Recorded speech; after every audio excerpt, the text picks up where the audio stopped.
बंधुओं, इतना असांप्रदायिक दृष्टिकोण, इतना विशाल दृष्टिकोण, न स्व का न पेड़ पर का कोई भेद है। उन्होंने ये नहीं कहा कि जैन मुक्त होगा, अजैन मुक्त नहीं होगा।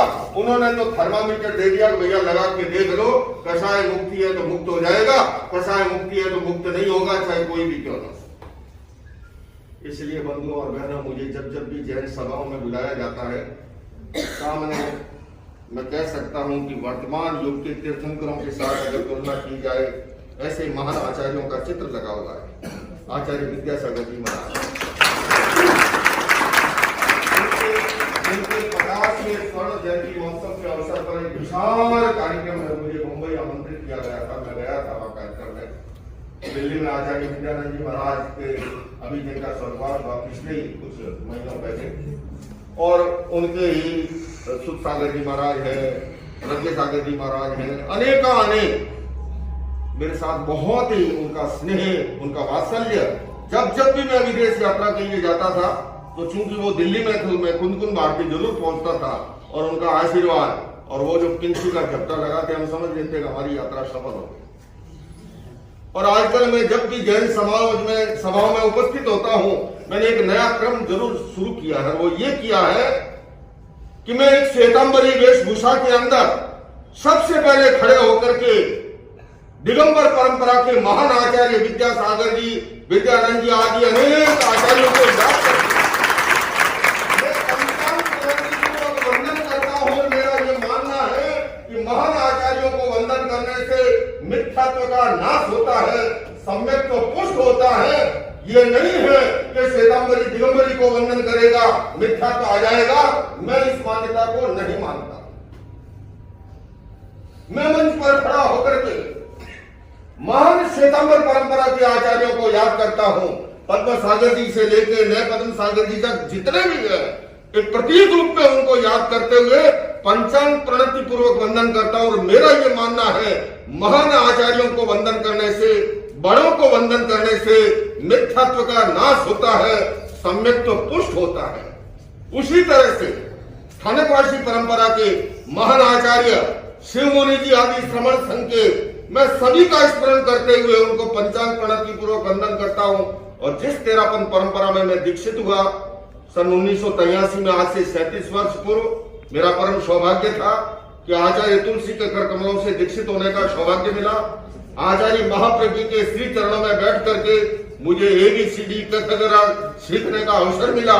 और वहीं से सीखते सीखते मेरे मन में ये भाव पैदा हुआ कि भगवान बुद्ध और भगवान महावीर दोनों समकालीन, और भगवान महावीर का दर्शन इतना विराट है, सांप्रदायिक दर्शन, इतना साइंटिफिक दर्शन, इतना रिलेवेंट दर्शन।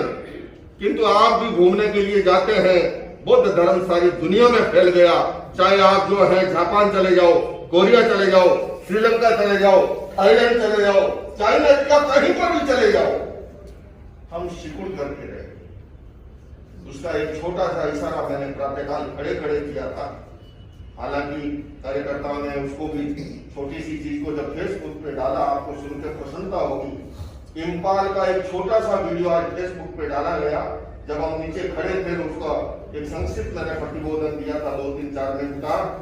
इतने पॉजिटिव कमेंट्स आए हैं, बोले आचार्य जी आज इसी की जरूरत है कि दिगंबर मुनि मंदिर में जाकर के श्वेतांबर मुनि और आपस में उन्हें आमंत्रित करे, सद्भावना और एकता की चर्चा करे। बोले आज इसी की भारत में जरूरत है।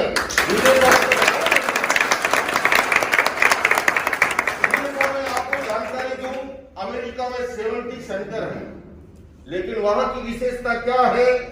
जो कुछ है एक छत के नीचे है, चाहे दिगंबर है, चाहे श्वेतांबर है, चाहे तेरापंथी है, चाहे स्थानकवासी है, चाहे मूर्ति पूजक है। और उस यूनिटी के कारण से वहां पर एक ताकत पैदा हुई।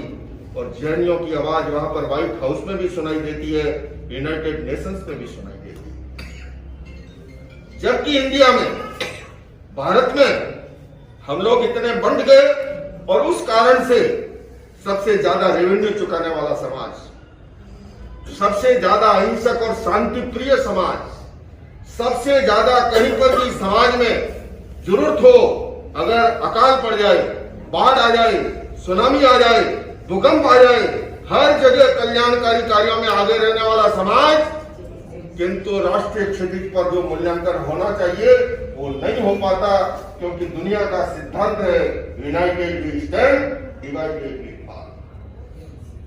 उस एकता के अभाव के कारण से जो मूल्य होना चाहिए था, इतना योगदान देने के बावजूद वो नहीं हो पाता है। लेकिन मुझे अच्छा लगा कि इम्फाल के अंदर लगभग दिगंबर परंपरा के परिवार हैं यहाँ, पर जिस उत्साह के साथ, जिस उत्सुकता के साथ और जिस प्यार और स्नेह से आमंत्रित किया, मैं आपकी इस भावना का जिक्र जो है जहां पर भी जाऊंगा वहां करूंगा।